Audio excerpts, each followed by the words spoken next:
If there's one thing that's guaranteed to create a lot of controversy and trouble in the comments section online, it is the question of whether or not narcissists are self-aware. Many people have their opinions, they have their prejudices, they have their anecdotal evidence, but we know scientifically that, broadly speaking, yes, people with narcissistic personality disorder are indeed self-aware. And we know this because of a new way of testing for narcissism that was developed at Ohio University in 2014. The single item narcissism scale has one question, which is, to what extent do you agree with this statement? I am a narcissist. Note, the word narcissist means egotistical, self-focused, and vain. And participants then rated themselves on a scale of 1, not very true of me, to 7, very true of me. And what they found was that just asking people this simple, single inventory narcissism scale question was almost as good, statistically speaking, as much longer, more complicated variations of exactly the same test. And what this shows is that narcissists indeed are very, very self-aware of what they're doing. Because if they were not, there wouldn't have been that statistical positive correlation between the single inventory narcissism score and the longer tests such as the NPI. And the correlation, the positive correlation between the two has been shown to be as high as 85%. This means that all of the information you're getting online that says narcissists don't really know what they're doing, they live in a world of delusion, dissociation and confabulation, is yet more gaslighting. They actually know perfectly well what they are doing, and they know what they are.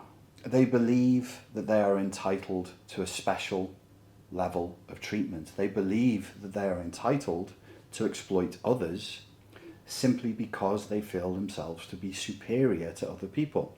And I think the core issue here is that normal, moral people reject the idea viscerally, from inside intuitively, that another human being could be so malicious. And yet they are. Why? Typically because of post-traumatic stress disorder. The pain of the reality of their childhood existence was so extreme that you could say it beat the humanity out of them.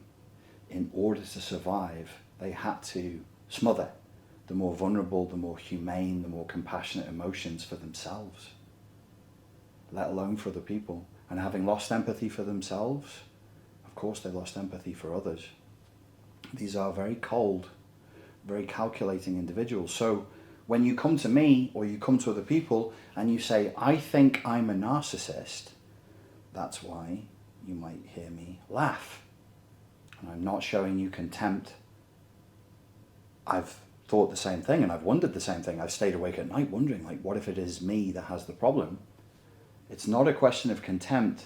It's a question of how absurd it is that somebody with narcissistic personality disorder would be conscientiously wringing their hands. Is it me? Am I doing this? Am I the bad guy in the scenario? No. If you're tortured by ideas of having wronged somebody else or behaved in an immoral fashion, it's pretty much impossible that you could have narcissistic personality disorder.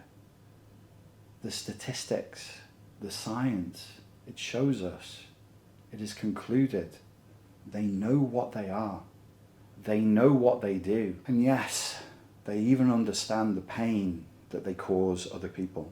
It's not nice to think about that. Like, if you're a nice person, if you're a conscientious person, you might even find it hurtful or #triggering to hear me say this to you in a YouTube video. But this is the situation that we face. Yes, they know what they're doing is manipulative. Yes, they know what they're doing hurts other people.